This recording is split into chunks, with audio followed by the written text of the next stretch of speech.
கிறிஸ்துவின் மரணம் நமக்கு மகுடமாக இருக்கிறது. ஒரு மரணம் எப்படிங்க மகுடமாக இருக்க முடியும்? ஒரு மரணம் எல்லாருக்கும் ஒரு சந்தோஷத்தை கொடுக்குது. அப்படின்னா ஒரு தீவிரவாதியை கொண்டுட்டாங்க அப்படின்னா ஒரு சந்தோஷத்தை கொடுக்கும். இல்லை பெரிய ரவுடிப்பா எல்லாத்தையும் கொண்டுட்டு இருந்தா அவனை பிடிச்சி என்கவுண்டரில் போட்டான், ஒரு சந்தோஷத்தை கொடுக்கும். ஆனால் கிறிஸ்துவின் மரணம் மனித குலத்திற்கே சந்தோஷத்தை கொடுக்கும். மனித குலத்திற்கே சந்தோஷத்தை கொடுக்கும். எத்தனை பேர் சந்தோஷமா இருக்கிறீங்க? பிரியமான தேவஜனமே, இந்த நாளில் உங்கள் ஒவ்வொருவரையும் சந்திக்கிறதுல எனக்கு மிகவும் மகிழ்ச்சியாக இருக்குது. இந்த நாளில் இன்றைக்கி நம்ம ஒரு சின்ன ஒரு பகுதியை பார்க்க போகிறோம். அதற்கு முன்பதாக இந்த கால சூழ்நிலைகளில் வேதம் சொல்கிறது, யுத்தங்களையும் யுத்தத்தின் சத்தத்தையும் கேட்பீர்கள், ஆனாலும் முடிவு சமீபமாக இருக்காது. பிரியமான தேவஜனமே, ஒரு காரியத்துக்காக நீங்கள் நல்லா ஜெபித்து கொள்ளுங்கள். எங்கேயோ நடக்குது, இது வேற எங்கேயோ இது ப்ராப்ளம் ஆகுது, நமக்கு என்ன அப்படின்னு இருக்கக்கூடாது.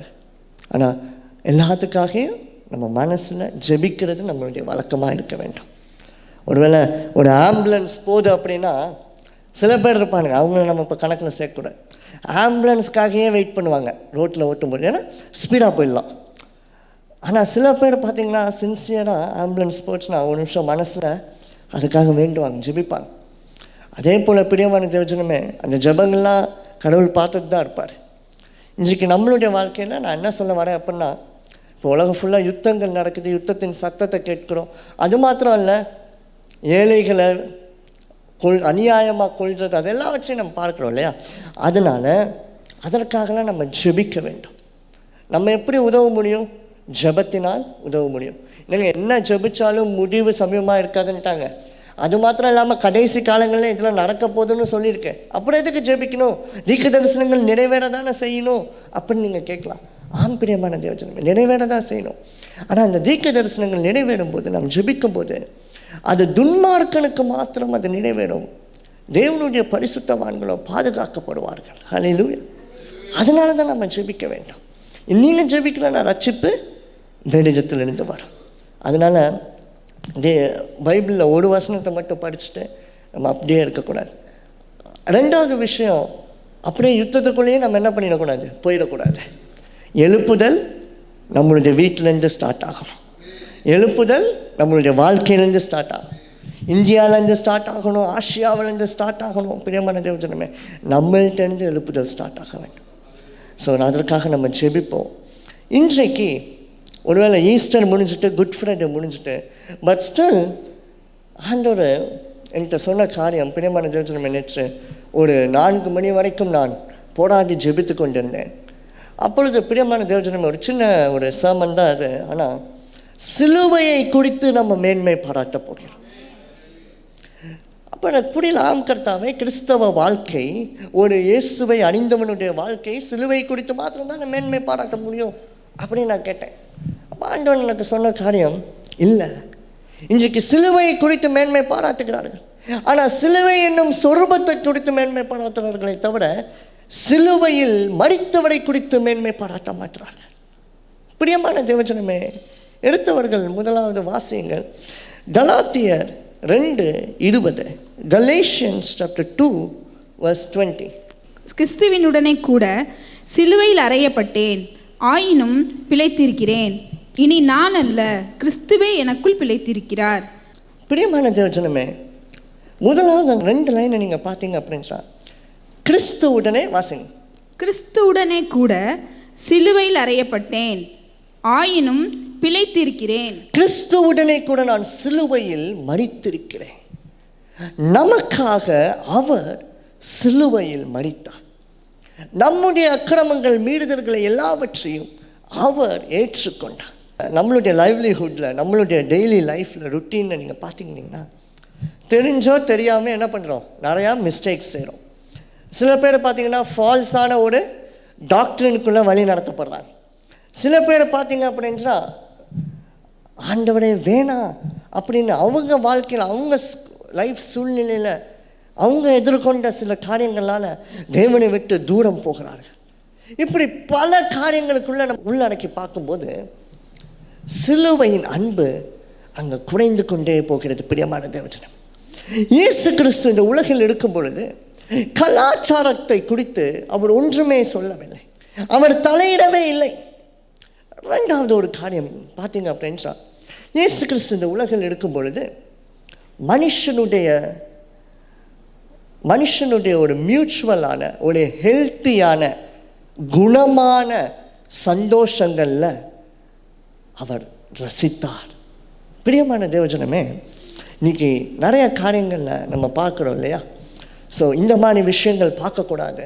அன்றைக்கி ஒரு போதகர் ரொம்ப வைரல் ஆச்சுன்னு நான் நினைக்கிறேன். ஐபிஎல் பார்க்கக்கூடாது அப்படின்னு அவர் பிரசங்கம் பண்ணி பயங்கரமாக வைரல் ஆக்கிட்டார். நான் இன்னைக்கு சொல்கிற காரியம், பிரியமான தேவஜனமே, அந்த சமயத்தில் நீ கிறிஸ்துவனுடைய அந்த வார்த்தையை பேசும் பொழுது, கிறிஸ்துவனுடைய அன்பை நீங்கள் பேசும் பொழுது, இன்றும் இன்னும் பல பேரை நீங்கள் ஆண்டவருக்குள்ளே கொண்டு வரலாம். இன்றைக்கு பிரியமான தேவஜனமே, நம்ம எதை அணியணும், எதை பார்க்கணும், அதெல்லாம் தாண்டி கிறிஸ்துவின் அன்பை ருசிக்கிறோமா, அது மிகவும் முக்கியம். நீங்கள் அதை அன்றைக்கி எனக்கு ஒரு பிரதர் ஆந்திரா மாநிலத்திலேருந்து கூப்பிட்டார். அப்போ சொன்ன காரியம், பாஸ்டர் நீங்கள் நிறைய ரெஸ்ட்ரிக்ஷன்ஸ் போடவே மாட்டீங்க, எனக்கு குழப்பமாக இருக்குது. நான் அந்த மாதிரி என்னுடைய காலேஜ் ஃபெலோஷிப்புக்கு நான் போனேன். ஸோ அவர் சொன்ன காரியங்கள்லாம் எனக்கு புதுசாக இருந்துச்சு. அவர் இதெல்லாம் பண்ணக்கூடாது, இதெல்லாம் பண்ணலாம் அப்படின்னு சொன்னாங்க. அப்படின்னு நான் ஒரு சின்ன ஒரு விஷயத்தை நான் சொன்னேன். முழுமையாக அன்பாக, முழு அன்போடு, முழு பாசத்தோடு, முழு காதலோடு ஒரு ஆளை நீங்கள் நேசிக்கிறீங்க அப்படின்னு வச்சுக்கோங்களேன். அவங்களுக்கு ஏதாவது பிடிக்கலன்னா நம்ம என்ன பண்ண மாட்டோம், செய்வோம். அப்படி தானே, நம்ம செய்ய மாட்டோம். அது சொல்லணும்னு அவசியம் கிடையாது இல்லையா? நம்ம செய்ய மாட்டோம். அப்போது இயேசு கிறிஸ்துவ மேலே நீங்கள் முழு அன்பு, முழு பாசம், முழு காதல் நீங்கள் வைக்கும்போது இதெல்லாம் செய்யணும் செய்யக்கூடாதுன்னு அவசியமே இல்லை. சொல்லணும், ஆட்டோமேட்டிக்காக உங்களுக்கு வரணும். ஹல்லேலூயா. 10 கட்டளை மோசே எடுக்கும்போது ஆண்டவர் கொடுத்தாரு. ஆண்டவரே பார்த்தாரு, 10 கட்டளையும் கொடுத்தோம், இவனுங்க கேட்க மாட்டாங்க. முடிஞ்சு போச்சு. நான் கிளிப்பிள்ளைக்கு சொல்கிற மாதிரி திருடாதே, கொலை செய்யாதே, பொய் சொல்லாதேன்னு சொன்னாலும் அதை தான் செய்வாங்க. அவரே இறங்கி வந்தார். என்ன சொன்னார்? 10 கட்டளையை 2 கட்டளையிடம் முடித்தார். பிரதானமான கோல்டன் ரூல்ஸ்ன்னு சொல்லுவார். அதில் முதலாவது என்ன? முழு பலத்தோடும், முழு ஆத்துமாவோடும், முழு அன்போடும், love your God with all your heart, with all your mind and with all your soul. பிரியமான தேவஜனமே, ஒரே கட்டளை முடிச்சிட்டாரு. அப்பொழுது கிறிஸ்து சொல்ல வருகிற அந்த என்ன விஷயம் அப்படி என்றால், இந்த 10 கட்டளையும் நீ கேட்க மாட்டேன் எப்படியும், சரியா? உனக்கு அது ஆர்டர் மாதிரி இருக்கும். நம்ம எது செய்யக்கூடாதுன்னு சொல்கிறோமோ நம்ம அதை தான் செய்வோம் இல்லையா? அதனால பழக்கப்பட்ட விஷயம் ஏதென்னே அதை ஆரம்பிச்சிட்டேன். ஆண்டவர் பார்த்தார், சரி அதை விட்டுறேன், என்னை நேசி அப்படின்ட்டார். உன்னை முழு மனதோடும் முழு ஆத்மாவோடும் நீ இன்னைக்கு நீ நேசிக்கும் பொழுது நீ இதெல்லாம் செய்ய மாட்டேன். பிரியமான தேவஜனமே, இன்றைக்கு அந்த முழு நேசம், முழு அன்பு, முழு காதல் ஆண்டவர் மேலே இருக்குதா? அப்படி நீங்கள் வைக்கும் பொழுது உங்களுக்கு தெரியும் எது பண்ணணும், எது பண்ணக்கூடாது, எது பார்க்கலாம், எது பார்க்கக்கூடாது, எது அணியணும், எது அணியக்கூடாது என்று. ஏன்னால் கிறிஸ்துவோடு ஒரு உறவை நீங்கள் வைக்கிறீர்கள். ஹல்லேலூயா. கிறிஸ்துவோடு ஒரு ரகசிய உறவு இருக்குது. கிறிஸ்துவுடன் ஒரு வெளியரங்கமான உறவு இருக்குது. கிறிஸ்துவுடன் ஒரு தனிப்பட்ட உறவு இருக்குது. இதுக்கு மேலே என்ன வேணுங்க? ஸோ அவர் உங்கள் காதலனாய் மாறுகிறார், அவர் உங்கள் நேசமாய் மாறுகிறார், மணவாளனாய் மாறுகிறார், சொல்லிட்டே போகலாம். ஸோ இங்கே பவுல் சொல்கிறாரு பாருங்க, கிறிஸ்துவுடனே நான் மரித்திருக்கிறேன், எனவே நான் பிழைத்தும் இருக்கிறேன் அப்படின்னு. ஸோ ஃபர்ஸ்ட் பாயிண்ட்டுக்கு நம்ம வருவோம். முதலாவது, மரணம், கிறிஸ்துவின் மரணம் நமக்கு மகுடமாக இருக்கிறது. ஒரு மரணம் எப்படிங்க மகுடமாக இருக்க முடியும்? வீட்டில் ஒருத்தர் நடந்துட்டாருன்னு வச்சுக்கோங்க, ஐயோ செத்தாப்பா மனுஷன் அப்படின்னு சொல்லுவோம். சில பேர் சொல்லுவாங்க, ரொம்ப நாள் கடந்து இழுத்துட்டே இருந்துச்சு போயிட்டாரு அப்படின்னு. ஒரு நாள் அன்றைக்கி சிரிச்சுட்டேன்ட்டு சொன்னார். ஓ அப்படிங்களா அப்படின்ட்டு எனக்கும் சிரிப்புன்ட்டு. சாவு வீட்டில் அழுவு வைக்கிறது ரொம்ப ஈஸி.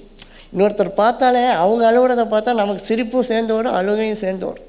சில பேர் சிரிச்சுட்டு இருப்போம், அது வேறு விஷயம்.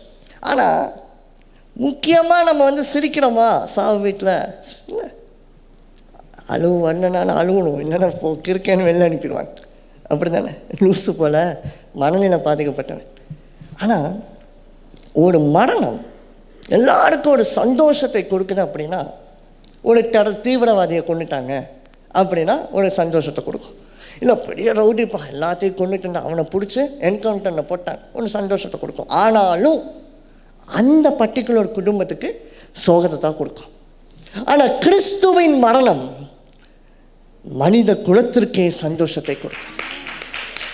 மனித குலத்திற்கே சந்தோஷத்தை கொடுக்கும். அவர் துரோகியா, அவர் பாவியா, அவர் கொலைகாரனா? இல்லை.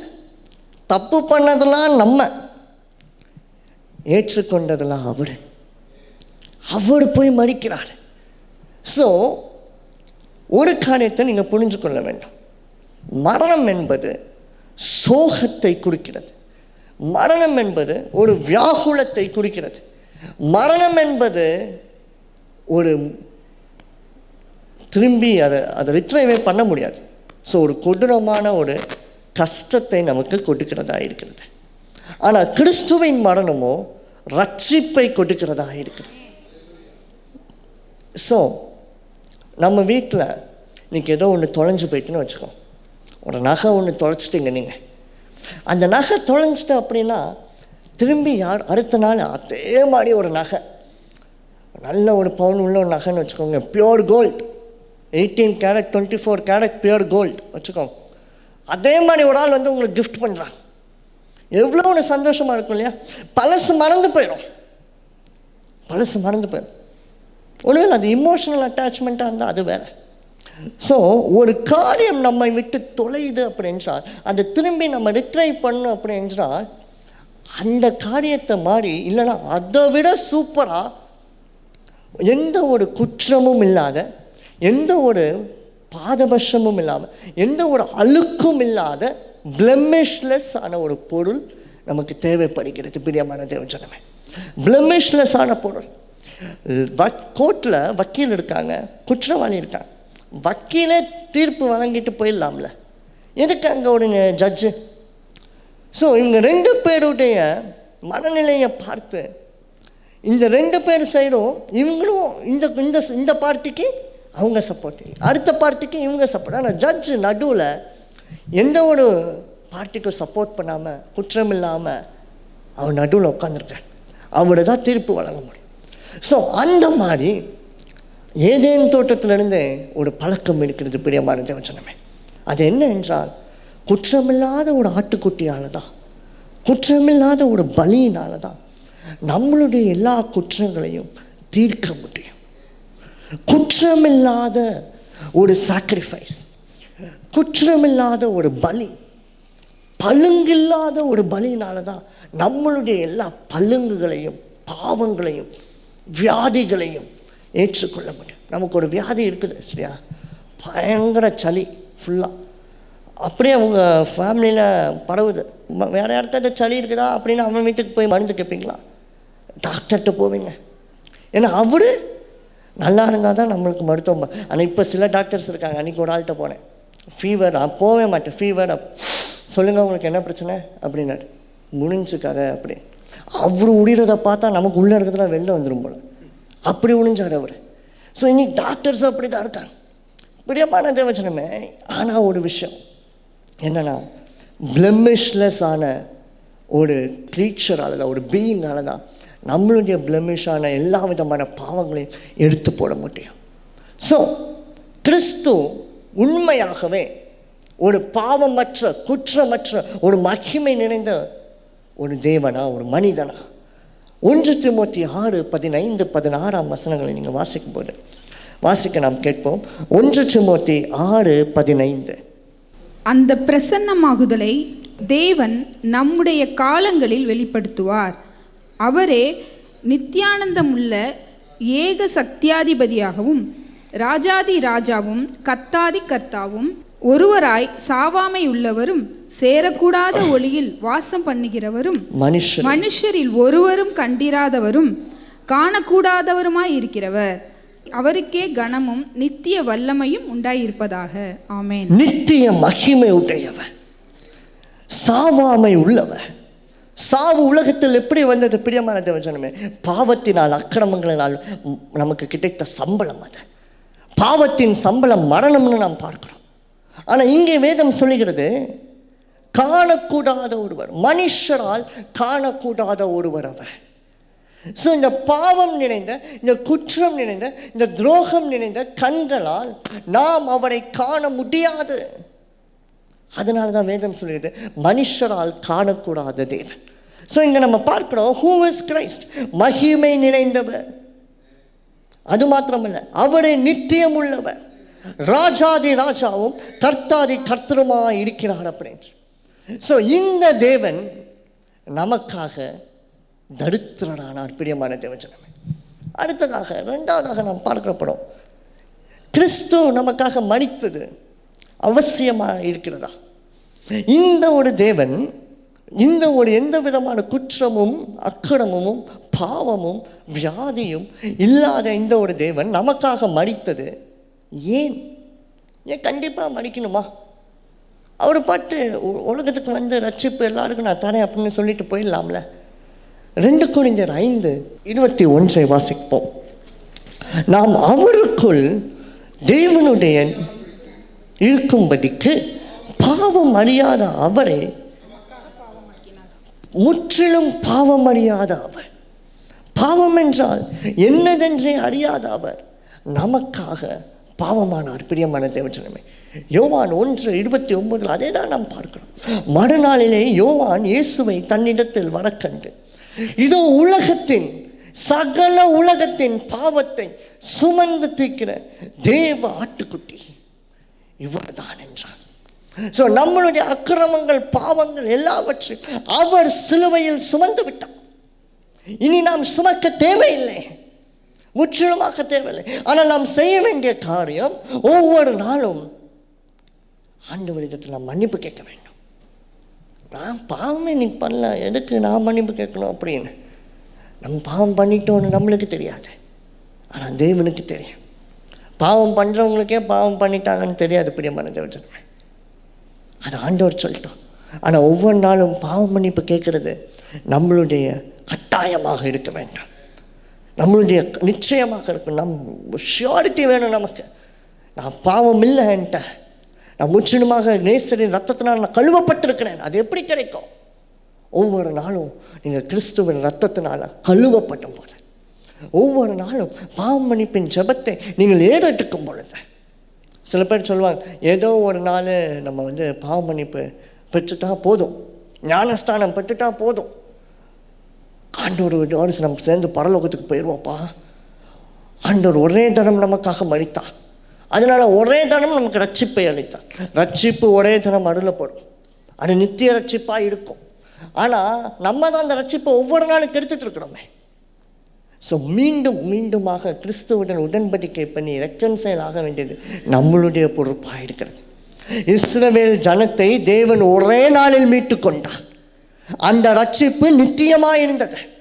ஒரே நாளில் அத்தனை ஆயிரக்கணக்கான லட்சக்கணக்கான பேரும் எகிப்திலிருந்து வெளியேறினார்கள். அதுவே அவர்களின் ரட்சிப்பின் நாளாக இருந்தது. ஒழுங்காக இருந்தாங்களா? இல்லையே. ஒவ்வொரு நாளும் ஒவ்வொரு பிரச்சனையை கொண்டு வந்துடுவானுங்க. திரும்ப ஆண்டவர் என்ன பண்ணுவார்? மோசே தான் போய் ஆண்டவர் இடத்துல மன்றாடி ஜெபிப்பான். ஸோ பிரியமான தேவஜனமே, ஆண்டவர் உங்களை கரத்தை பிடித்தார் அப்படின்னு நினைச்சால் அது பிடித்தது தான். நம்ம தான் அந்த கரத்தை விட்டு விட்டு விட்டு என்ன பண்ணுவோம்? வந்துட்டும் போயிட்டும் நம்ம எடுப்போம். மூன்றாவதாக பிரியமான தேவஜனமே, நாம் தூதர்களுடைய மகிமையை ருசிக்க வேண்டும் என்றும் தேவனுடைய மகிமையை ருசிக்க வேண்டும் என்றும் அவர் நம்முடைய மரணத்தையும் அக்கிரமத்தையும் ருசி பார்த்தார். ஹல்லேலூயா. நல்லா புரிஞ்சுக்கோங்க, நித்தியத்தை நாம் ருசிக்க வேண்டும் என்று மரணத்தை நித்தியம் ருசித்தது. ஆம் பிரியமான தேவஜனமே, எபிரேயர் 2:10 பார்க்கிறோம். ஏனென்றால் தமக்காகவும் தம்மாலேயும் சகலத்தையும் உண்டாக்கினவர் அநேகம் பிள்ளைகளை மகிமையில் கொண்டு வந்து சேர்க்கையில் அவர்களுடைய இரட்சிப்பின் அதிபதியை உபத்திரவங்களினாலே பூரணப்படுத்துகிறது அவருக்கு ஏற்றதாய் இருந்தது. பிரியமான தேவஜனமே, It was good with God to purify the multitudes, to purify his children. தேவனுக்கு எது நல்லதாய் பற்றதா? அநேக பிள்ளைகளை, அநேக மனுக்குலத்தை, முழு மனுக்குலத்தையும் அவரிடத்தில் கொண்டு வரது அவருக்கு ஏற்றதாக இருந்ததா. எனவே தான் பிலிப்பியர் 2:7-8 நாம் வாசிக்கிறோம், தம்மை தாமே வெறுமையாக்கி அடிமையின் ரூபம் எடுத்து அவர் மனுஷனின் சாயலானார். He took the image of man. பிரியமான தேவனே, மனுஷனின் சாயலானார். மனுஷன் தேவனின் சாயலால் உருவாக்கப்பட்டார் நாம் வாசிக்கிறோம். இந்த சாயலுக்குள்ள பல அர்த்தங்கள் அடங்கி இருக்கிறது. ஆங்கிலத்தில் ஒரே இதில் முடிஞ்சுட்டு God made man in his own image அப்படின்னு. ஆனால் இப்போ டவுட்ஸ் நிறைய பேருக்கு வரும் இல்லையா? தேவன் ஆவியாக இருக்கிறார், அப்புறம் அவருக்கு எங்கே ஒரு உருவம் இருக்குது அப்படின்ட்டு. பிரியமான தேவஜனமே, எபிரேய பாஷையில் நீங்கள் வாசித்தீர்கள் அப்படின்றா அந்த இமேஜ், அந்த வேர்டுக்குள்ள அநேக அர்த்தங்கள் அடங்கி இருக்குது. பிரியமான தேவஜனமே, கேரக்டரிஸ்டிக்ஸ் ஆஃப் காட். அதனால தான் மனுஷனை உண்டாக்கும் பொழுது மாத்திரம் தேவன் எல்லா படைப்புக்கும் அவனை மகுடமாக்கினான். ஸோ ஆளுமையை தேவன் மனுஷனுக்கு கொடுத்தான். தேவனின் சாயல்ல ஆளுமை ஒரு காரியமாக இருக்கிறது. தேவனின் சாயல்ல பரிசுத்தம் ஒரு காரியமாக இருக்கிறது. தேவனின் சாயல்ல கிரவுன், மகுடம் ஒரு சாயலாக இருக்கிறது. இதை எல்லாவற்றையும் ஆதாமுக்கு கொடுத்து ஏதேனில் அவனை உலாவ வைத்தான்.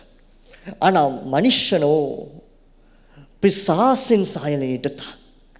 கீழ்ப்படியாமை, பரிசுத்த குலைச்சல், பாவம். ஸோ இந்த பிசாசின் சாயலை எடுத்தவுடன் மனுஷன் தேவன் சாயல் அற்றவனாய் போனான், இல்லாதவனாய் போனான். ஆனால் தெய்வம் மனுஷனின் சாயலை மீண்டும் எடுத்தது. ஹல்லேலூயா. தேவனின் சாயல் நித்தியம், தேவனின் சாயல் அன்பு, தேவனின் சாயல் ஆரோக்கியமும் அந்யோன்யமும். அதனால தான் ஆதாமுக்கு ஏவாளை கொடுக்கிறார், அந்யோன்யமாக இருங்கள், சேர்ந்து இருங்கள் அப்படின்று. ஆனால் பிசாசின் சாயலும் அங்கே சாபத்தை கொடுக்கிறது, மரணத்தை கொடுக்கிறது. ஸோ நித்திய சாயல் மீண்டுமாக நமக்காக ஒரு மரணத்தின் சாயலை எடுத்து நம்மளுடைய எல்லா விதமான கஷ்டங்களையும் அவர் ருசித்து பார்க்கிறார். ஹல்லேலூயா. இணைந்த என்னோட இந்த பாடலை நீங்கள் பாடுவீங்களா? இயேசுவின் ரத்தம் ஜெயம் ஜெயம், இயேசுவின் ரத்தம் ஜெயம் ஜெயம், நம் இயேசுவின் ரத்தம் ஜெயம் ஜெயம், நம் இயேசுவின் ரத்தம் ஜெயம் ஜெயம்.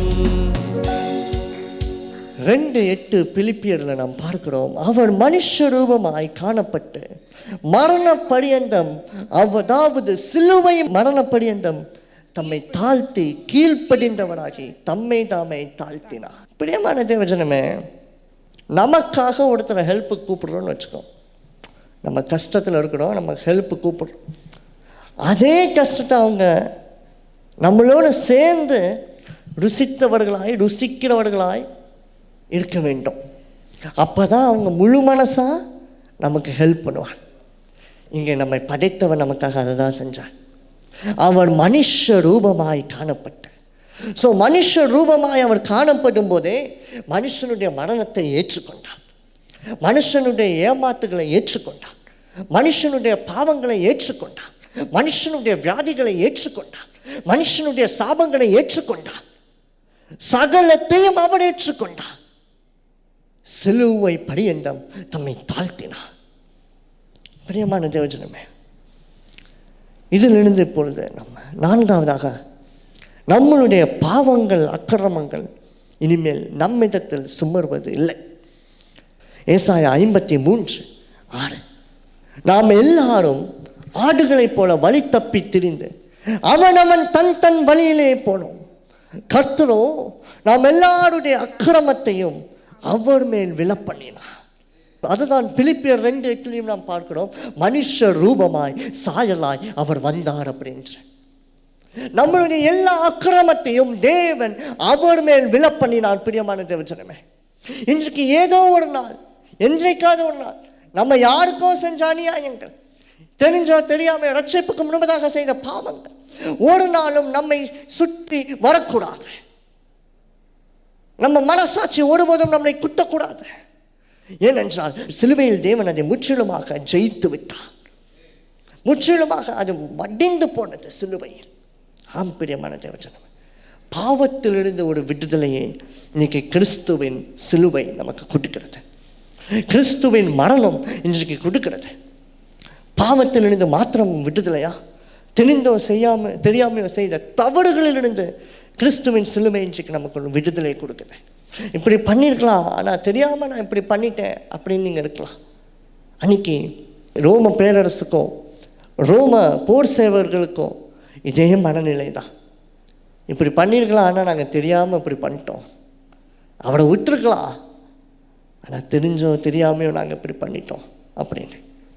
ஆனால் அந்த அக்கிரமங்களையும் தேவன் சுமந்தார். அதனால தான் சிலுவையில் சொன்னார், இவர்களுக்கு மன்னியும் பிதாவே அப்படின்று. நம்ம இன்னைக்கு தேவன் மன்னிக்கிறார். பிரியமான ஜனமே, விடுதலையின் திருச்சபையே உனக்கு ஒரு நித்தியமான மன்னிப்பு இருக்கிறது. ஆனால் நீங்கள் செய்ய வேண்டிய காரியம், ஒவ்வொரு நாளும் அந்த மன்னிப்பை ருசி பார்க்க வேண்டும். ஒவ்வொரு நாளும் அந்த மன்னிப்பை ருசி பார்க்க வேண்டாம். என்னங்க அப்படின்னு நீங்கள் கேட்கலாம். ஒவ்வொரு நாளும் ஆண்டவரே உங்கள் மன்னிப்புக்காக, உங்கள் சிலுவைக்காக, உங்கள் மரணத்துக்காக நன்றி தெய்வமேன்னு சொல்ல அவர் நிச்சயமாக செய்வார். வியாதியிலிருந்து நமக்கு ஒரு விடுதலை. ஹல்லேலூயா.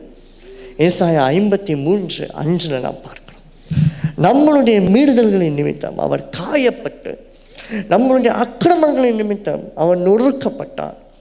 நமக்கு சமாதானத்தை உண்டு பண்ணும் ஆக்கினை அவர் மேல் வந்து, அவருடைய தழும்புகளால் நாம் குணமாகிறோம். பிரியமான தேவஜனமே, 3 மாதம் முன்பதாக ஒரு சின்ன ஒரு வீடியோ கிளிப் பார்க்க எனக்கு சூழ்நிலை அமைந்தது. ஸோ அந்த வீடியோ கிளிப் நீங்கள் பார்த்தீங்க அப்படின்னால், பிரிட்டிஷ் ப்ராட்காஸ்ட் சேனல் எடுத்த ஒரு video clip. BBC news Israel தேசத்தில் பெத்லஹேமில் போய் ரிசர்ச் பண்ணிவிட்டு, அப்புறம் பின்பு எருசலேமில் ரிசர்ச் பண்ணிவிட்டு, அவங்க சொன்ன அந்த டாக்குமெண்ட்ரி மிகவும் அழகாக இருந்தது. அதில் நான் என்ன கண்டேன் அப்படி என்றால், கிறிஸ்துவின் சிலுவை மரணமானது ஃபிசியாலஜியாக, அதாவது சரீரபூர்வமாக எவ்வளோ ஒரு டார்ச்சர் நிறைந்ததாக, கொடூரம் நிறைந்ததாக, வலி நிறைந்ததாக இருந்திருக்கும் அப்படின்னு மெடிக்கல் டாக்டர்ஸை வைத்து அழகாக ஒரு ரிசர்ச் பண்ணினார். ஸோ அதில் சாட்டைகளில் எத்தனை கூர்மைகள் இருக்கும், ஆணி எவ்வளோ நீளமாக இருக்கும், ஸோ அதை மனுஷனுடைய உடம்பில் அதை அடிக்கும் பொழுது எவ்வளோமான ஒரு வலி நமக்கு கொடுக்கும் அப்படின்று எல்லாம் நாம் பார்க்கிறோம் இல்லையா? ஸோ உலகத்தில் மனுஷனால் தாங்கக்கூடாத ஒரு வலி என்றால் அன்றைக்கும் சரி இன்றைக்கும் சரி முதலிடத்தில் இருக்கிறது பிரசவ வலி தான். ஆனால் சிலுவை மரணம், பிரியமான தேவஜனமே, அதை விட ஒரு மேலே, ஒரு படி மேலேன்னு நான் சொல்வேன். ஆனாலும் அந்த சயின்டிஸ்ட் மிகவும் சொன்ன காரியம் இதுதான். நம்ம நினைக்கிறோம் அப்படின்ற, ஆனால் ஒரு மனுஷனால் அவ்வளவு வலி தாங்க முடியாது. ஸோ கொஞ்ச நேரத்துலேயே அவனுடைய உயிர் அவனை விட்டு பிரிந்துடும். ஆனால் கிறிஸ்துவுக்கோ தேவனாக இருந்தபடினால் எல்லா அக்கிரமங்களையும் அவர் சுமந்தே ஆக வேண்டும் என்றதனால் அவர் முழு டார்ச்சரையும் முழு உபத்திரவத்தையும் அவர் ஏற்றுக்கொண்டார். எவ்வளோ ஒரு பாடுகள் இருக்கும் இல்லையா? எவ்வளோ ஒரு வலி இருந்திருக்கும் இல்லையா? இன்றைக்கு நமக்கு தலைவலியா, முட்டு வலியா? அந்த சிலுவை இன்னைக்கு நீங்கள் நினைங்க பிரியமான தேவஜனமே, ஒரு விளையாட்டாக இருக்கலாம். ஆனால் வேதம் சொல்லுகிறது, அவர் தழும்புகளால் நீங்கள் குணமானீர்கள், அவருடைய இரத்தத்தினால் நமக்கு சுகம் உண்டு, நமக்கு விடுதலை உண்டு. நம்ம இந்த ப்ரேயர் ஆயில் யூஸ் பண்ணுறோம் இல்லையா? அந்த ப்ரேயர் ஆயிலால் எவ்வளோ நமக்கு நன்மைகள் நடக்குது இல்லையா? சாட்சி சொல்கிறதெல்லாம் நம்ம கேட்குறோம். ஆனால் இந்த இத்தனை நன்மைகள் நடக்குது நமக்கு. இது எப்படி உண்டாயிற்று? இது எப்படி நடக்குது? போதகர் ஜெபம் பண்ணி அந்த வீட்டுக்கு போய் நீங்கள் யூஸ் பண்ணும்போது இயேசுவின் ரத்தம் ஜெயம்னு நீங்கள் சொல்கிறீங்க, இயேசுவின் நாமத்தில் எனக்கு இது குணமாகட்டும்னு சொல்கிறீங்க. அது எப்படி ஆகிறது பிரியமான தேவஜனமே? ஏனென்றால் நம்மளுடைய வியாதியை ஆல்ரெடி அவர் சுமந்துட்டார். நம்மளுடைய வியாதியை ஆல்ரெடி அவர் மடித்து டாக்டர்ஸ் ரிப்போர்ட் அவர் மாற்றிட்டார், மெடிக்கல் ரிப்போர்ட் அவர் மாற்றிட்டார். ஒரு சாட்சி ஒன்று நம்ம அன்பரின் ஊழியத்தில் நிஜமான ஒரு சம்பவம் கூடிய சீக்கிரத்தில் வெளியாகி வரும். அப்பொழுது அந்த மனிதன் தன்னுடைய வாழ்க்கை சாட்சியை சொல்லி கொண்டிருக்கும்போது அவர் அழகாக ஒரு டேர்ம் அங்கே யூஸ் பண்ணியிருந்தார். ரொம்ப நாள் கஷ்டப்பட்டிருக்கார். கிட்டத்தட்ட 11 வயசுலேருந்து அவருக்கு இந்த கஷ்டம் வந்துருக்குது. அவருடைய டீனேஜ்லேருந்தே ஆரம்பிச்சிருக்கு போல். அப்போ அந்த சாட்சி அவர் சொல்லிட்டு இருக்கும்போது சொன்னார், நான் பல இடத்துல மருத்துவம் பார்த்தேன், பல பேருக்கு நான் மருத்துவத்துக்கு போனேன் சின்ன வயசுலேருந்து. ஆனால் இப்போ எனக்கு மருத்துவம் பார்த்த டாக்டர்ஸ்லாம் இப்போ உயிரோடு இல்லை, ஆனால் நான் உயிரோடு இருக்கேன் அப்படி. அவன் இந்த ரிப்போர்ட்லாம் காமிச்சப்போ ரொம்ப சந்தோஷமாக இருந்துச்சு. எல்லாருமே இந்த வயசுக்கு மேலே நீ வரமாட்ட, இந்த வயசுக்கு மேலே நீ இறந்துருவ அப்படின்னா சொல்லியிருக்காங்க. ஆனால் இப்போ அவர் நல்லா இருக்கார் மனுஷன். பிரியமான தேவஜனமே, நம்மளுடைய வியாதிகளையும் அவர் சுமப்பார். சுமந்துட்டா நமக்கு விடுதலை உண்டாகும், சுகம் உண்டாகும். அடுத்ததாக நீங்கள் பார்த்தீங்க அப்படின்னா, நமக்கு நிறைய சமயத்தில் இந்த உடல் நிலையில் நிறைந்த இந்த வியாதிகளை தாண்டி மனநில வியாதி தான் அதிகமாக இருக்குது. மனநில போராட்டங்கள் தான் நமக்கு அநேகமாக இருக்குது. லூக்கா 22:44 நீங்கள் வாசிக்கும் பொழுது வேதம் சொல்கிறது, கெத்செமனே தோட்டத்தில் அவருடைய வியாகுலத்தை குறித்து நம்ம பார்க்க முடியும். அங்கே லூக்கா எழுதும்போது இவ்வாறாக எழுதுகிறார், அவருடைய வேர்வை துளிகள் இன்றி ரத்தம் போல கீழே விழுந்ததா பூமியில். நல்லா கவனிங்க பிரியமான தேவஜனமே, நம்மளுடைய வாழ்க்கையில் இன்னைக்கு கடன் பிரச்சனைகள் ஒரு வேர்வை துளியாய் மாறி ரத்தம் போல பூமியில் விழலாம். ஏமாற்றங்கள் விழலாம், துரோகங்கள் விழலாம், வியாதி கூட அன்னைக்கு இருக்கலாம். அன்னைக்கு கிறிஸ்துவின் ரத்த துளிகள் என்னவா இருந்தது? இந்த மனுக்குலத்தின் பாடுகளை நான் சுமக்க வேண்டுமா? அந்த பாரம் அவருடைய இரத்த துளிகளாய் மாறினது, வேர்வையின் துளிகளாய் மாறினது. இன்னைக்கு நம்மளுடைய வேர்வை துளிகள் என்னவா இருக்குது? ஒவ்வொரு நாளும் நான் இந்த காரியத்தை எப்படி பணம் சம்பாதிப்பேன், இதை நான் எப்படி முடிப்பேன், என்னுடைய ஸ்டடீஸில் நான் எப்படி அச்சீவ் பண்ணுவேன். ஆனால் எல்லாம் ஆண்டவர் ஆல்ரெடி அண்டர்கோ பண்ணிட்டார். ஸோ நம்மளுடைய மனநிலை பிரச்சனை ஆண்டவருக்கு நல்லாவே தெரியும். அவர் எங்கே இருந்தோ நம்மளை ஆற்றுகிறவராக இல்லை. கெத்செமனே தோட்டத்தில் அவர் பட்ட கஷ்டம் சிலுவையில் மரணத்தின் டார்ச்சரோட மிகவும் பெருசு. அதுதான் மிகவும் அழகாக சுவிசேஷங்களில் நாம் பார்க்கிறோம். எவ்வளோ ஒரு கஷ்டமாக இருந்திருக்கும் இல்லையா? உலகத்தையும் அதன் உள்ளவைகளையும் படைத்த தேவனுக்கு படைப்பாலேயே இன்னைக்கு ஒரு மரணம். அவர் தம்மை தாழ்த்த வேண்டும். இன்றைக்கு நம்ம ஒரு இடத்துக்கு போகிறோம், நீங்கள் தான் ஒரு கடை வச்சுருக்கீங்க, உங்களுக்கு கீழே வேலை சாக்கணும், என்னென்னமோ கண்ணா புண்ணான்னு திடீர்னு பேசுகிறான்னு வச்சுக்கோங்க. ஒரு லிமிட் பார்ப்பீங்க, இல்லைன்னா கத்தி விட்டுருவீங்க, இல்லைன்னா பலான்னு அணைஞ்சு வெளியில் அனுப்பிடுவீங்க. நம்மளால ஒரு லிமிட் தான் முடியும், என்ன சொல்கிறீங்க? ஆனால் தேவன் எல்லாவற்றையும் நமக்காக பொறுத்துக்கிட்டார், நமக்காக தாழ்த்தினார் தம்மை தாமே. பிரியமான தேவஜனமே, நம்மளுடைய வியாகுலங்களை நன்கு அறிந்த தேவன் மாத்திரமல்ல, நன்கு ருசித்த தேவன். ஹல்லேலூயா. அந்த வியாகுலங்களை ருசித்து அதை சிலுவையிலும் ஆணி அடித்து விட்டார். லாசரு மரித்த பொழுது வேதம் சொல்கிறது தேவன் கண்ணீர் விட்டார் அப்படின்னு. அந்த மரணத்தின் வலி, அந்த இழப்பின் வலி கிறிஸ்து ருசித்தார். மனுஷனாய் இருந்து அதை ருசித்து பார்த்தார். அதனால தான் மரணத்தை ஜெயமாக விழுங்கினார். ஹல்லேலூயா. கிறிஸ்துவின் சிலுவை அன்போ அதை செஞ்சது. ஹல்லேலூயா. இந்த வேதாகமம் அதை சொல்லுகிறது நமக்கு. கிறிஸ்துவின் தேவனின் வார்த்தை அதை நமக்கு சொல்லுகிறது. பிரியமான தேவஜனமே, மனுஷனுக்காய் தெய்வம் இறங்கி வந்தது அப்படி என்றால் அது இயேசு ஒருவரே. ஹல்லேலூயா. பிரியமான தேவஜனமே, அடுத்ததாக நீங்கள் பாருங்கள், எல்லாருக்குமே தெரியும் தேவன் அன்பாகவே இருக்கிறார் அப்படின்னு. ஒரு வாரத்துக்கு முன்னாடி நாங்கள் என்னுடைய ஃப்ரெண்ட்டை நான் பேசிகிட்டு இருந்தபோது நாங்கள் ஒரு டிஸ்கஸ் பண்ணிட்டு இருந்தோம். என்னென்னா டெஃபினிஷன் ஆஃப் லவ் அப்படின்னா என்னென்னு நான் டக்குன்னு கேட்டேன். ஸோ அவங்க சொன்ன விஷயம் டக்குன்னு லாயல்ட்டி அப்படின்னாரு. அப்புறம் டக்குன்னு அடுத்தது யோசித்தேன். ஒன்று நான் சொன்னேன், ஆனால் அதெல்லாம் பார்ட் ஆஃப் லவ் தானே அப்படின்னு நான் சொன்னேன். அன்பில் அதெல்லாம் ஒரு பார்த்து தானே அப்படின்னு நான் சொன்னேன். இல்லை, கரெக்டாக நீங்கள் சொல்லலை, டெஃபினேஷன் ஆஃப் லவ் தப்பு அப்படின்னு நான் சொன்னேன். அப்போ திரும்பி யோசித்தேன், ஆன்சர் அப்போ லவ் தானே ஆன்சர். ஸோ டெஃபினிஷன் ஆஃப் அன்பு அப்படி என்றால் ஆன்சர் அன்பு தான். ஆனால் உலகம் இன்னைக்கு பிரிக்குது.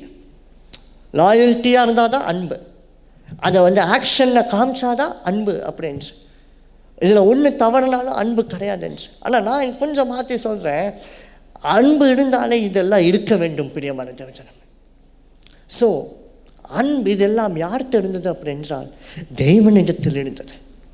ஸோ அதனால தான் வசனம் சொல்லுகிறது தேவன் அன்பாகவே இருக்கிறார். 1 யோவான் 4:8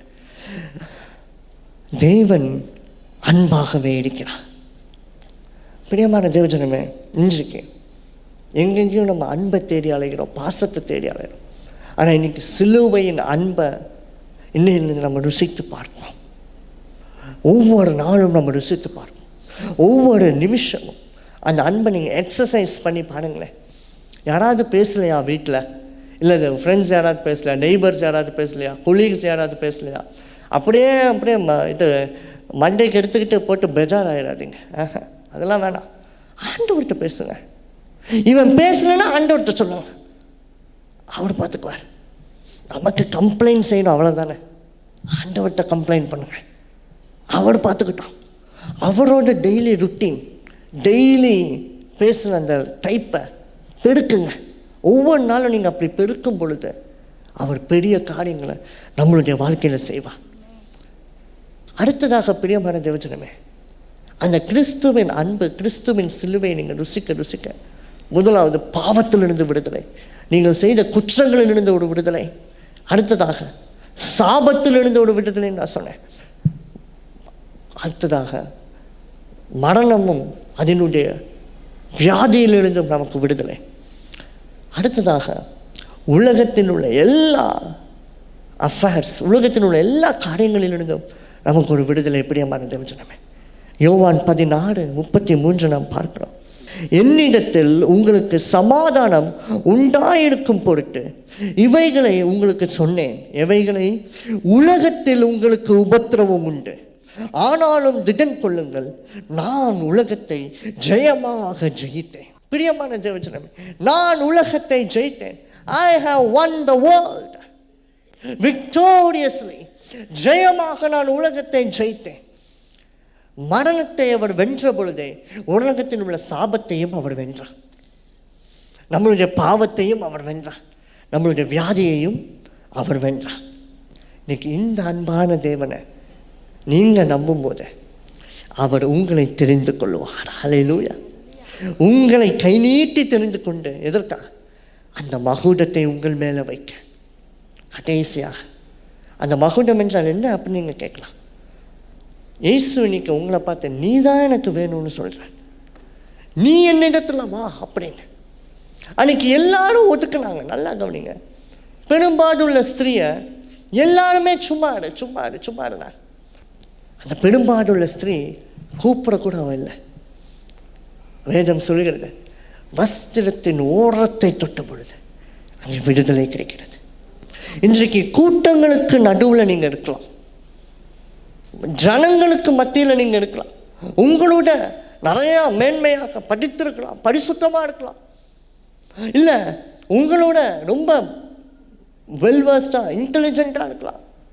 உங்கள் ஆஃபீஸாக இருக்கட்டும், அல்லது நீங்கள் செய்கிற வேலையாக இருக்கட்டும். எனக்கு இவ்வளோ தானே தெரியும், அவங்களாம் மேலே போயிட்டே இருக்காங்க, என் கூட தான் படித்தாங்க, ஆனால் இப்போ எப்படியோ இருக்காங்க, என் பக்கத்து வீட்டில் தான் இருந்தாங்க, ஆனால் இப்போ எப்படியோ இருக்காங்க அப்படின்னு.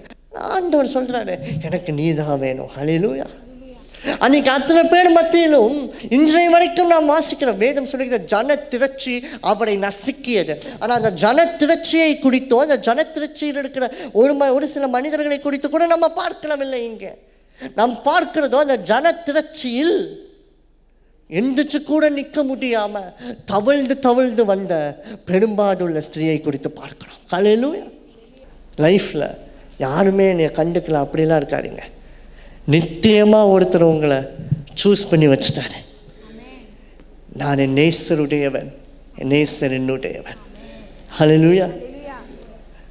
பிரியமானவர்களே, அந்த நேசர் மடியில் நம்ம ஒவ்வொரு நாளும் சார்ந்து அவரை நம்பி அவரை நேசிக்கும் பொழுது அந்த நேசம் நமக்குள்ளே பெருகும். அது அற்புத அடையாளங்களை செய்யும். எபிரேயர் 4:15 எடுத்தவர்கள் வாசிங்கள். நம்முடைய பலவீனங்களை குறித்து பரிதாபிக்க கூடாத பிரதான ஆசாரியர் நமக்கிராமல் எல்லா விதத்திலும் நம்மை போல சோதிக்கப்பட்டும் பாவமில்லாதவராய் இருக்கிற பிரதான ஆசாரியரே நமக்கு இருக்கிறார். எல்லா விதத்திலும் நம்மை போல சோதிக்கப்பட்டார். அதனால தான் நான் சொன்னேன், மனுஷனுடைய சாயலாகவே அவர் வந்தார் அப்படின்னு. மனிதனாய் வந்தார் அப்படின்னு அங்கே எழுதியிருந்தால் முடிஞ்சிருக்கும் வேலை. நமக்கும் தெரியும் இல்லையா, கிறிஸ்து மனுஷனாக தான் வந்தார். அது என்ன மனிதனின் சாயலை எடுத்தார் அப்படின்னு. அதுதான் நான் சொன்னேன், he took the characteristics of man. மனுஷனுடைய குணங்களை, பாவம், அக்கிரமம், சாபம், இது எல்லாவற்றையும் அவர் சுமந்து சிலுவையில் அதை மறிச்சிட்டார். நம்ம என்ன பண்ணுறோம், அதெல்லாம் சுமந்துக்கிட்டு ஊரே தந்திரம் அடிச்சுக்கிட்டு போயிட்டு இருக்கிறோம். பண்ணக்கூடாது. அவர் பரிசுத்தராக இருந்தார். பாவத்துக்குள் பாவத்தை சுமந்தவராய் இருந்தும் பாவம் இல்லாதவராய் இருந்தார். அல்லேலூயா. பாவத்தை பாராத சுத்த கண்ணன். பாவிகளுக்காக இறங்கி வந்தும் பாவத்துக்கும் அவருக்கும் எந்த ஒரு சாவகாசமும் இல்லாமல் இருந்தது. ஆம் பிரியமான தேவஜனமே, முதலாவது நாம் வாசித்தோம் இல்லையா கலாத்தியர்ல, கிறிஸ்துவுடனே நாம் மரிக்க வேண்டும், அப்பொழுது அவருடனே நாம் பிழைப்போம். கிறிஸ்துவுடனே மரிக்கணும் அப்படின்னு சொல்ல என்ன பிரியமான தேவஜனமே, நம்மளுடைய எல்லா விதமான நெகட்டிவிட்டிஸ் இதை எல்லாவற்றையும் சிலுவையில் அறைவோம் இன்றைக்கு. அப்பொழுது அறையும் பொழுது 2 கொரிந்தியர் 5:17 இப்படி இருக்க ஒருவன் கிறிஸ்துவுக்குள் இருந்தால் ஆனால் புதிய சிருஷ்டியாக இருக்கிறான், பழையவைகள் எல்லாம் ஒளிந்து போயின, எல்லாம் முற்றிலுமாய் புதிதாயின. ஸோ கிறிஸ்துவுக்குள்ளே நாம் இருக்கும் பொழுது நாம் புதிய சிருஷ்டியாய் மாறுகிறோம். என்ன அந்த புதிய சிருஷ்டி? என்னது? மகிமை நிறைந்த சிருஷ்டியாக மாறுகிறோம். அந்த மகுடம் நிறைந்த வாழ்க்கை எப்பொழுது? கிறிஸ்துவுடனே நாம் பிழைக்கும் பொழுது. ஹல்லேலூயா. இன்றைக்கு ஒரு விஷயம் உங்களை நீங்களே ஆராய்ந்து செய்யுங்க. செல்ஃப் எக்ஸாமின் பண்ணி பாருங்கள். நான் எந்த ஸ்டேட்டஸில் இருக்கிறேன், நான் எந்த நிலைமையில் இருக்கேன் அப்படி. அப்போ உங்களுக்கு தெரியும், இயேசுவே நான் ஒரு வேளை இப்படி அப்படியோ நடு நிலைமையில் நான் இருக்கிறேன். வேதம் சொல்கிறது அப்படிப்பட்டவர்களை தேவன் வாந்தி பண்ணி போடுவார் அப்படின்னு. அதெல்லாம் நமக்கு வேணாம் இல்லையா? நம்ம என்ன பண்ணுவோம் அப்படின்றா, ஆண்டோட பார்த்து, இயேசுவே உங்களுடைய சிலுவைக்கு முன்பதாக நான் வரேன் அப்பா, அந்த நிழலில் நான் தஞ்சமாகிறேன் அப்பா, என்னை நானே இந்த சிலுவையில் நான் அறைகிறேன் உம்மோடு. என்னுடைய எல்லா விதமான கஷ்டத்தையும் நீ எடுத்து போடுங்க சுவா, நீ ஏற்றுக்கொள்ளுங்க அப்பா, உம்மோடு நான் பிழைப்பட்டும் அப்பா. அவரோடு நீங்கள் பிழைக்கிறது என்றால் என்ன பிரியமான தேவஜனமே, ஆகையால் கிறிஸ்துவுடனே கூட நாம் மரித்தோமானால் அவருடனே கூட பிழைத்தோம் இருப்போம் என்று நம்புகிறோம். ரோமர் 6ஆம் அதிகாரத்தில் 8, 10, 11 வசனங்களில் நாம் பார்க்கணும். அப்படியே நீங்கள் உங்களை பாவத்திற்கு மரித்தவர்களாகவும் நம்மளுடைய கர்த்தராகிய இயேசு கிறிஸ்துவுக்குள் தேவனுக்கென்று பிழைத்திருக்கிறவர்களாகவும் எண்ணிக்கொள்ளுங்கள். சாபங்களுக்கு மரித்தவர்களாய், ஏமாற்றங்களுக்கு மரித்தவர்களாய், பிசாசுக்கு மரித்தவர்களாக எண்ணிக்கொள்ளுங்கள். கிறிஸ்துவுக்கு பிழைத்தவர்களாய் எண்ணிக்கொள்ளுங்கள். நீங்கள் கிறிஸ்துவுடனே மரிக்கும் பொழுது உங்கள் கல்லறைகள் இன்னைக்கு திறக்கப் போகிறது. நம்ம எல்லாரும் எழுந்து நிற்போம். கிறிஸ்துவுடனே நாம் இணைந்த கிறிஸ்துவின் மரணத்தை ருசி பார்க்கும் பொழுது நம்மளுடைய கல்லறைகள் இன்றைக்கு திறக்கப் போகிறது. ஏனென்றால் அவர் உலகத்தை ஜெயித்திருக்கிறார். இன்னைக்கு இந்த சிலுவையின் அன்பு, முதலாவது நான் சொன்னேன், மகா பெரிய தேவன், உன்னதமான தேவன். 1 தீமோத்தேயு 6:15-14 காணக்கூடாத தேவன், பிரசன்னம் நிறைந்த தேவன், நமக்காக சகல நீதியையும் ராஜாதி ராஜாவுமாய் கர்த்தாதி கர்த்தாவுமாய் இருந்த தேவன் எல்லாவற்றையும் விட்டு தரித்திரரானார் நமக்காக. எதற்காக? பாவத்தில் அக்கிரமங்களிலிருந்து ஒரு விடுதலை கொடுக்க, வியாதியிலிருந்து சாபங்களிலிருந்து ஒரு விடுதலை கொடுக்க, மனநிலையில் ஒரு ஆரோக்கியத்தை கொடுக்க. அடுத்ததாக நம்மளோடு இணைந்து எல்லாவற்றையும் ருசி பார்த்தவராயிருக்கிறார். ருசி பார்த்தவராயிருக்கிறார். இன்னைக்கு ஏதாவது நமக்கு யாராவது ஹெல்ப் பண்ணும், இல்லை சில நேரத்தில் போட்டு மண்டையை குழப்புவோம் இல்லையா? ஏன்னா நம்ம சைட்லேருந்து அவங்க யோசிக்கிறாங்களா அப்படின்னு. ஆண்டவர் சொல்கிறாரு, ஒரு சைட்லேருந்து யோசிக்கிறது என்ன? நீ என்ன அண்டர்கோ பண்ணிட்டு இருக்கிறியோ நான் அதை அண்டர்கோ பண்ணிட்டேன் ஆல்ரெடி. ஹல்லேலூயா. உன் கஷ்டத்தின் மத்தியிலிருந்து உன்னை பார்க்கிறவர் உன் தெய்வம். அவருக்கு நன்றி சொல்லுங்க, நன்றி சொல்லுங்க. ஹல்லேலூயா. இயேசுவே உமக்கு நன்றி அப்பா. சிலுவையின் நிழலில் அனுதினம் அடியான் சாய்ந்திலை பாடிடுவேன். ஆஹா, சிலுவையின் நிழலில் அனுதினம் அடியான் சாய்ந்திலை பாடிடுவேன். சிலுவையின் அன்பின் மறைவில் கிருபையின் இனிய நிழலில் வாத்துமனேசரின் மறைவில் வாத்துமனேசரின் அருகில் அடைகிறேன் ஆறுதல் மனதில். சிலுவையின் நிழலில் அனுதினம் அடியான் சாய்ந்திலை பாடிடுவேன். நான் எதை குறித்தும் மேன்மை பாராட்டாம சிலுவையின் அன்பை குறித்தே மேன்மை பாராட்டும். அப்பா, அந்த சிலுவையின் அன்பு எனக்கு முன்பதாக சென்று, அந்த சிலுவையின் வல்லமை எனக்கு முன்பதாக சென்று எனக்கு காரியங்களை வாய்க்க பண்ண வேண்டும்னு சொல்ல, அவருடைய கோலும் தடியும் நம்மை தேற்றும் இல்லையா? அவருடைய கோல், அவருடைய வசனம், தடி, அவருடைய அன்பு, சிலுவை. பிரியமான தேவஜனமே, தாவீதினுடைய கோல் ஆடுகளை மேய்க்கிறதா இருந்தது. ஆனா இன்றைக்கு தேவன் நம்மளுடைய மெய்ப்பனுடைய கோலோ அரசாளுகிறவருடைய கோல். நாம் ஆடுகளா இல்லை பிரியமான தேவஜனமே, ராஜாதி ராஜாவின் சிநேகிதர்களா இருக்கிறோம். ஹல்லேலூயா. அந்த அன்புக்கு ஈடாக ஒன்றுமே இல்லை. இந்த எண்ணிக்கை எத்தனை பேர் விடுதலைக்காக நம்ம ஜெபம் பண்ணணும்? என் குடும்பத்தில் சமாதானம் வேண்டும்னு சொல்றவங்க, நீங்க இருக்கிற இடத்துல உங்க கரங்களை உயர்த்துவீங்களா? வெட்கப்படாம உயர்த்து.